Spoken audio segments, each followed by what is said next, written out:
Zana jauna egun ongi etorri. Kaixo egunon eskerrik asko. Ostiralean elkartuko dira Pedro Sánchez gobernu presidentea, Espainiako gobernu presidentea, eta Imanol Pradales lehendakaria. Pentsatu behar dugu, ja itzorduri jarri denerako, pendiente dauden eskumenetan badagoela akordio bat, ezta? Bideratuta daudela transferentziak. Bueno, batzuek badaude, ezta? Hilabetetan lantzen egon garen transferentzi batzuek gauzatzeko moduan egongo gara, ezta? Eta hori beti albiste ona da. Honek demostratzen daben gauza bakarra da elkarrizketaren bidez gauzak lortu leikezelaz eta arata gehiago Espainiako gobernuak, Alderdi Sozialistak, Pedro Sánchezek eta Euskadiko Alderdi Sozialistak bat egiten dugu gure estatutuaren kunplimenduarekin eta baita ere falta diren transferentziekin kunplitzeko, ezta? Da gure konpromiso politikoa beti esan dugu horregon dela eta emaitzak eta zenbakiak mahai gainean daude eta horren aurka ezileike beste argudiorik eman. Kontua da, eskumen horietako batzuk nola etorriko diren, eta hor aireportuen eskumenaren inguruan, badago nolabaiteko bertsio desberdinak plazaratu izanaren sentsazioa. Pasaden astean egin zen ministerioan bilera, eta hortik irten zirenean, Jaurlaritzak ordezkariek esan zutena, eta gerora garraio ministerioak eta haenak esan dutena, ez dira gauza bera. Jaurlaritzak kudeaketaz mintzo izan da, kudeaketan esku hartzea izango duena, elkarlanaz eta koordinazioaz gain, eta garraio ministerioak eta haenak diote parte hartzea izango duela, baina entzule izango dela nolabait Jaurlaritza, ez eragile kudeaketa horretan. Nori sinestu behar diogu? Bueno, hemen egi ordina paperetan daude. Eta paperek esaten dutena oso argia da, eta oso garbia da, ezta?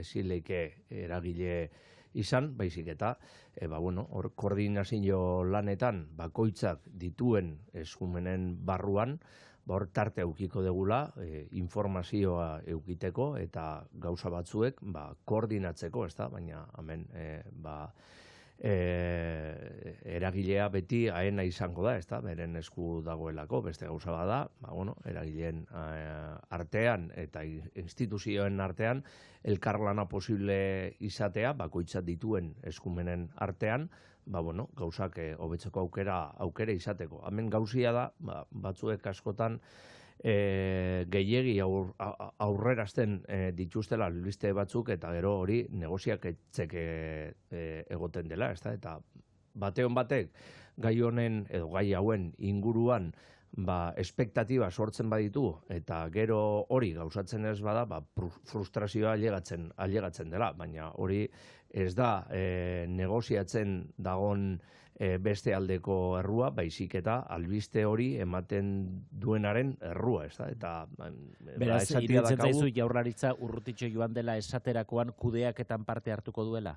Jaurlaritza ez nuke esango, nik konkretuki esango nuke gai hau kudeatzen ari den sailburua. Maria Ubarretxena sailburua. Konkretuki, edo Eusko Alderdi Jeltzalearen errepresentanteak, ez da? Hori esango nuke, Alderdi Sozialistako sailburuak ez dabez bat be esan, eta Alderdi Sozialistak ez dau bat be esan, ez da? Eta, Alderdi Sozialistako instituzioetan ditugun ordezkariak momentu baten edo beste publikoki zeo zer esan badabe, Mario Barretxena sailburuak esan duenaren arabera erantzun bat beharrezkoa zelakoan zeudelako egin dute, ez da? Eta hori egi ordina da. Dinodan moduan, hemen negoziaketetan gauzak ez dira urtetzen beti norberak nahi daben moduan eta nahi duen momentuan, baizik eta bitartekari hortan urtetzen den momentuan eta moduan, ez da? Eta momentu hontan esatia dakagu, hori gertu dagoela, ez logikoki Maria Ubarretxenak edo Eusko Jaurlaritzako errepresentanteak nahi zituen bezala, baina bai akordion bat delakoan gaude, behintzat gure aldetik, ezta? Bueno, espektatiba sortzen badituzu, gero frustrazioak mahai gainean ere sortu leikez, baina frustrazio horren ardura ez da bien arteko ardura, baizik da alde bateko ardura. Eta portuei dagokionez, Pasaiako portuak jarraituko du interes orokorreko izaten eta beraz kudeak eta Espainiako gobernuaren esku mantenduko da? Edo hor badago negoziaziorako tarterik eta Jaurlaritzaren zati batek eskatu duen jeiste hori, aleagia interes orokorreko izendapena kendu bertatik kudeatu alizateko horretarako tarteri badago? Gure posizioa oso argia da, oso tinkoa da, eta gure posizioa ez da aldatuko, eta gure posizioarekin bat egiten dute, bai Espainiako gobernuko presidenteak eta baita ministroa, ez da?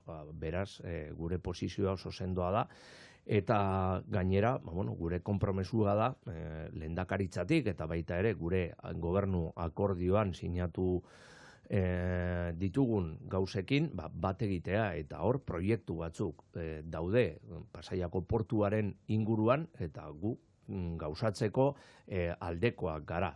Orduan, guk egingo deuna, urrengo egunetan, lehendakariari, alderdi sozialistatik, Euskadiko alderdi sozialistatik, proposamen bat bidali, akordio hori posible egiteko, desklasifikazioa alde batetara utzita.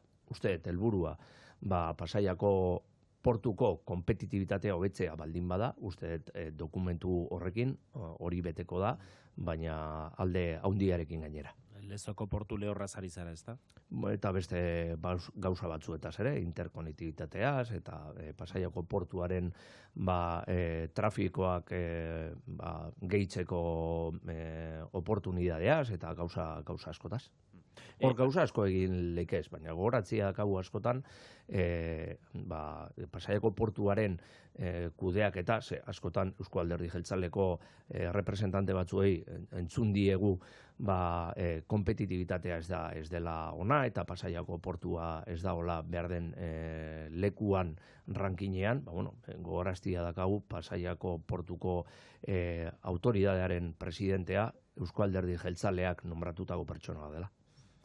Azpiegiturei buruz ari garela. Abiadura handiko trenaren Nafarroako lotura erabakitzerakoan, uste baino beranduago hartuko dira azkenean erabakiak. Atzo, Garraio Ministerioaren ordezkari batek, Korridore Atlantikorako komisionatuak Iruñean egindako ekitaldi baten esan zuen, aurtengo urtea amaieran edo datorren urtea hasieran izango direla, lotura nondik egin daiteken esango duten txosten geotermikoak. Hori da, hasieran espero zena baino, dezente beranduago. Justifikatuta dago erabakiak hartzerakoan hainbesterako atzerapena? Informe teknikoak, txosten teknikoak oso komplikatuak dira, baina hori esan da, nik uste hori atzo esan dakoa baino lehenago ailegatuko dela espero dut. Eta konfiantza osoa daukat, batez ere, hemen Oskar Puente ministroak oindala data gutxi Gasteizen halako gosari informatibo baten esan zuen araberaren informazioaren arabera, hori lehenago gauzatu leke. Nik esperantza hori badaukat, eta albada uda baino leheno edo uda pasata eta gitxiago informazio hori eukitia. Hori da gura beharrezkoa delako pentsatzen degulako, eta uste desientasko itxoin dugu, eta momentu egokia dela hori ja amaitzeko, eta gauzak diren moduan bai gainean jartzeko. Uste denok espero dugu hori lehen izatia, eta esperantza hori daukagu. Ari zarete gai honetan zuek ere Garraio Ministerioari presio egiten? Logikoki, eta beraiekin berbetan, eta gure gura espresatzen. Logikoa denez, gu beti esan dugu hori funtsezkoa dela gure modernizazioaren plangintzaren hori desarrollorako, eta guk bat gatoz hori lehen etorri behar dela. Informazio hori lehen euki behar degula, gero instituzioen arteko harremanaren bitartez eta elkarrizketaren bitartez erabakia hartzeko datu guztiak mai gainean eukita. Batzuk uste dute edo usaintzen dute dagoeneko lotura Gasteiztik barrena egingo dela, ministerioa jarrera hortan kokatuta dagoela. Ez dakit txostenak ze izango duten, eta gero elkarrizketa instituzioen arteko elkarrizketaren bidez erabakia hartuko den, baina nik beti esan dut gure aldetik erabaki egokia izango dela, bai ekonomikoki, bai sostenibilitate aldetik, eta baita be ekonomi aldetik datu hobien dakan alternatiba izango dela. Ostiraleko Pradalesen eta Sánchezen arteko bileran baitere Jaurlaritzak mahai gainean jarriko du medikuen greba sortzen ari den egoera. Ministerioaren eta medikuen artean arrakala handia da, bihar bilera bat egingo duten arren, baina luzatzen ari da greba hau, hilero astebeteko greba honek inpaktu handia du pazienteetan, itxaron zerrendak luzatzen ari dira. Ongi ikusiko zenuke Martínez sailburuak eskatu bezala Jaurlaritzak eskumen gehiago hartzea osasun auzi honetan besteak beste gatazka hontan konponbidea jartzeko? Edo behintzat, elkarrizketaren bidez, ministeritzarekin, soluzio bat aurkezteko edo aurkitzeko aukeria izatia, ez da? Nik uste hori funtsezkoa da, eta uste hor elkarlana falta dela, eta esatia dakat, elkarlan hori prestutasun osoz mahai gainean jarri duela sailburuak, eta espero dut, Zumarreko ministrak, borondate berbera eukitia hemendik aurrera, eta gai honi soluzio ematea, ez da, uste dut beharrezkoa dela, batez ere, sortzen diren situazioak ez direlako onargarriak, ez da, eta uste dut arrazoia dakatela paziente askok esaten dutenean, egoera oso zaila dakatela, baitaren medikuei ere, ulertzen dizkiegu beraien aldarrikapenak, eta espero dut, eta hori ere Espainiako gobernuari traslado eman diogu, ministeritzatik elkarrizketa gehiago eta lankidetza gehiago euki behar dela. Iruditzen zaizu osasun ministroa gotortu egin dela jarreraren batean eta agian beste malgutasun bat erakutsi behar zuela negoziazio hauetan? Bai, uste baietz, eta behintzat autonomi erkideko bakoitzeko errealitatea gertu izatea, eta kontziente izatea autonomi erkidego bakoitzak bere errealitatea daukala, eta Euskadiko errealitate konkretu badela, eta hor beharrezkoak direla soluzio batzuk martxan jartzea, gatazka honekin abaitza du. Beste eskari bat ere egin dio Jaurlaritzak azken ordu hauetan Espainiako gobernuari. Gernika, Picassoren Gernika, Euskal Herrira ekartzea ondorengo hilabetetan aldi batez hemen izateko, Gernikako bombardaketaren 90. urte hurrena beteko den testu inguruan. Egingarria iruditzen zaizu?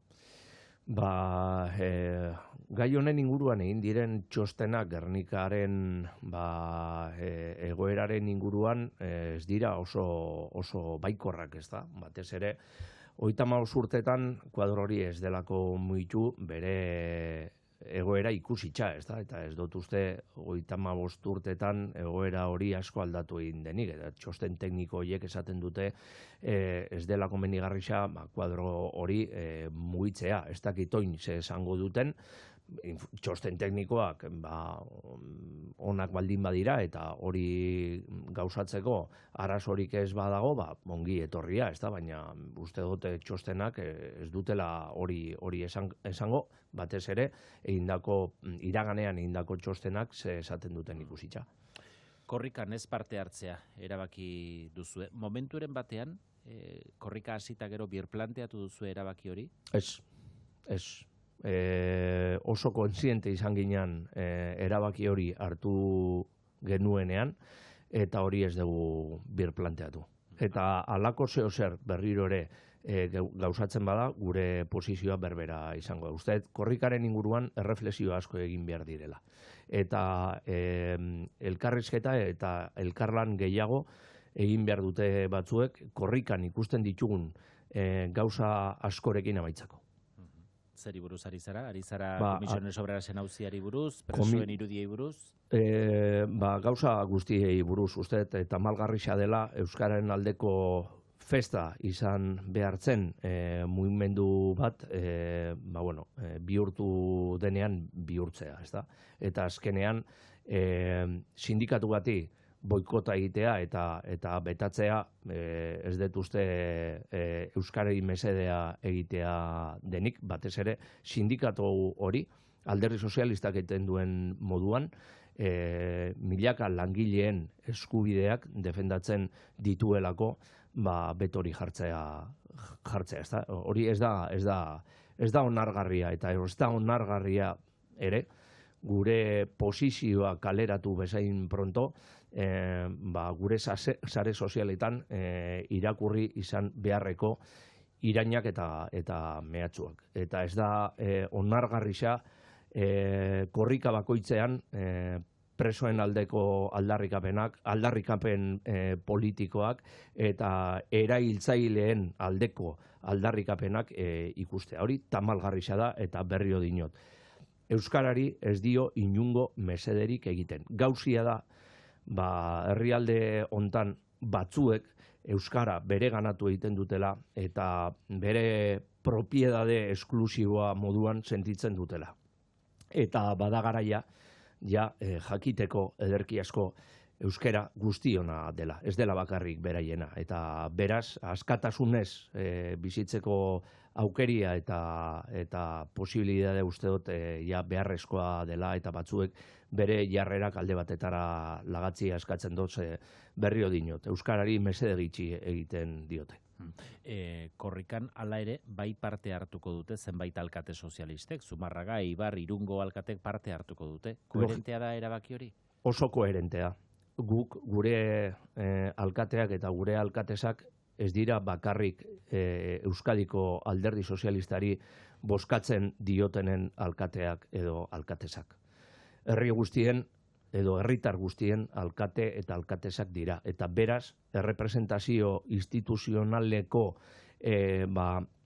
errepresentante maksimoak dira. Eta bere herritarren errespetuarengatik lekuko hori beti eruan baldin badabe, uste dut oraingoan ere hori egin behar dute. Bere erantzunkizuna ez da bakarrik alderdi sozialistaren posizioak defendatzea, baizik eta bere herriei errepresentatzea. Eta bere posizioa eta lekuko hori herri guztiaren izenean hartzen dute. Beraz oso koherentea da. Guk ez dugu propiedade esklusiboan ikusten gure alkatetzak, ez da gure gobernuak. Beste batzuek akaso egiten dute.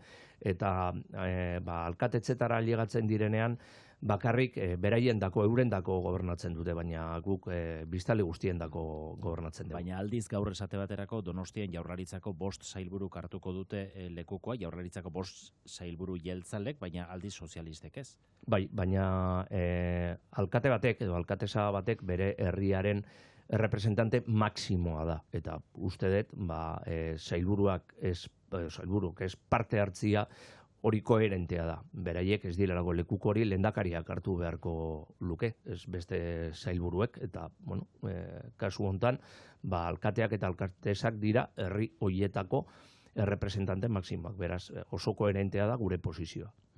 Ni badakit baita be, batzuendako posgarria izango litzateke ere gure alkateek eta gure alkatesak lekuko hori esartzea. Pose sartu dute ere Komisiones Obreras eta Euskadiko alderdi sozialistak parte sartzea. Askoz be eroso sentitzen direlako. Eta naiz eta askotan esan bereiendako ez dagoela inungo arazorik parte hartzeko, bere sentimendua oso ezberdina da. Eta hori pankarta batzuetan ere ikusi egin dugu. Eta esatia dakat hori oso naskagarria dela. Oso naskagarria dela. Eta batzuek ere askotan esaten dutela, ultraeskuinaren gauza batzuk eta esaldi batzuk eta jokaera batzuk onartezinak dira. Eta askotan haien jokaerekin ere ez dira asko bereizten. Ari zara alderdi jakinen baten inguruan, ari zara norbanakoek egin duten zerbaiten inguruan? Korrikaren antolakuntzan eta parte hartzen duten partaide batzuen jarrerarekin. Korrikarekan antolakuntzarekin zuen erabakiaren ondoren hartu emanen bat izan duzue? Guk esan genien gure erabakitza zein zan, beraiek errespetatu zuten eta hortik aurrera ez dugu inungo harremanik euki, baina azken finean korrikaren inguruan unibertsitatean gertatzen ari diren gertakaera askoren inguruan azken finean betikoa egiten. Atzo Peio Txandiano, EH Bilduren legebiltzarreko bozeramaleak esan zigun Eusko Alderdi Jeltzaleak eta PSek ez duzuela negoziatu nahi eurekin euskararen eskakizunen inguruan enplegu publikoaren legearen erreforman legebiltzarrean. Eta maigainean jarri dizuela planteamentu bat, eurek hasieran izan dutena moldatuta, eguneratuta, neurri batean progresibitate zehatz bat planteatuz eta oso pragmatikoa dena. Proposamen hau ikusita, ikusten duzu orain hizketarako oinarririk egon daitekela edo elkar ulertzea ez da posible? Ontsa bertan, EH Bildurekin elkar ulertzea ez da posible. Eta beraiekin mai berberean eserita egon gera bisok, ea tarte hori bilatzia geneukan ikusten. Eta desente asko berbain dugu bi alderdien artean. Esatia dakat, hori egi gordina da. Beste gauza bada, gure posizioak oso ezberdinak direla. Eta orduan, ontsa bertan ez degula inungo posibilidarik ikusten, oraingo egoeran dinot, akordio batetara ailegatzeko. Eta zerkera egiten du ezin ulertua? Guretako zinbestekoak dira índices de obligado cumplimiento deritzogun indize horiek. Segurtasun juridikoa nahi baldin badegu, hortan indizea jarri egin beharko dira. Bestela, objetibitatea eta oinarri horiek apurtzen dira. Eta nik badakit EAJak eta EH Bilduk dituzten helburu bakarra. Eta helburu bakarra da administrazioan euskararen eskakizunak igotzea, eta guk ez gaude ados. Egokitzeko adostasuna lortzeko aldekoa gara, baina ez inposatzeko aldekoak. Eta ontxe bertan, EH Bildurekin ez dago tarterik, eta EAJarekin ikustea da gau. Ontxe bertan esango nuke, hitz egiten gauzela, baina ez dagoela seguratuta beraiekin adostasun batetara ailegatuko deunik. Diozu, ez zatoztela bat euskara eskakizunak administrazioan igotzearekin. Kontua da, 40 urtean gizartean zabalagoa den sektore bat euskaldundu baldin bada, elitzateke administrazioan baita ere hori islatu behar? Logikoki, eta dakagun lan baldintzak eta lan egoera ikusitza ere, zeozer adostu beharko genuke. Eta langile hoien egoera ere kontutan hartu beharko genuke. Eta administrazioko leku askotan dakagun egoera ere kontutan eukiko beharko genuke. Hemen dena ez da euskera. Eta beharrezkoak ditugun perfil asko utzi geldituko dira. Edo ez dugu hor langile asko eukiko adibidez erresidentzi askotan gure nagusiei zaintzeko. Eskakizunen arabera, gure soziologia ere ederki asko aldatu egin da, eta euskeraren egoera ere ederki asko aldatu egin da. Euskeraren inguruan jakituria ez da dakagun arazori potoloena, erabilera baizik, eta askok uste dut objektiboa oso okertuta dakatela. Badirudi batzuek euskal administrazioa beren neurrera egitea nahi dutela, eta behar ditugun gauzak oso ezberdinak dira. Eta guk beti esan dugun moduan, eskubide linguistikoak eta eskubide laboralak batean jarrita, edo balantza batean jarrita, guk eskubide laboralen alde egingo dugu beti. Horrek ez du esan nahi euskararen kontra gaudinek. Ze batzuek ere diskurtso hori egin dute, eta guk euskararen alde eman diren aurrera pausu guztietan egon gara. Eta inbeste aldarrikatzen duten bere papera historiaren zehar ez dute parte hartu aurrera pausu horietan. Esan duzu EH Bildurekin akordioa ez dela momentu honetan posible, EAJarekin ere zail dagoela ulertu dizut? Ikusteke dago, ez da? Ontxe bertan, mailan eserita gaude, eta guk, desde luego, mailan eserita zeituko dugu. Ikusteke dakagu, hori posible dan ala da. Arrabotsa handia sortu du bestalde azken egunotan, batez ere estatu mailan Marisol Iparragirre, Anbotoetako buruzagi izan zenari espetxetik astean zehar eta egunez irtetea baimena ematea espetxe reglamentuko 1.2 artikuluaren arabera. Justizia zaila eta espetxeen kudeaketa zuen esku dago. Nola hartu dituzue hainbat biktimek honen inguruan egindako kritikak? Oso errespetagarriak dira eta nik ulertzen ditut mina sortzea eta hori horrela da. Askotan ere niri bebai mina sortzen dit, baina zuzenbide estatu batean gaude eta legeak onartu eta bete egin behar dira. Eta hori legearen barne baldin badago eta pertsona hau legea hartuta, eskubide hori baldin badauka, mingarrixa izango da, baina legearekin betetzeko obligazioa daukagu. Azken kontu bat, estatutu politiko berriari buruz, negoziazioak aspalditik ari zarete, EAJarekin eta EH Bildurekin egiten, azkenengoz, noiz elkartu zarete?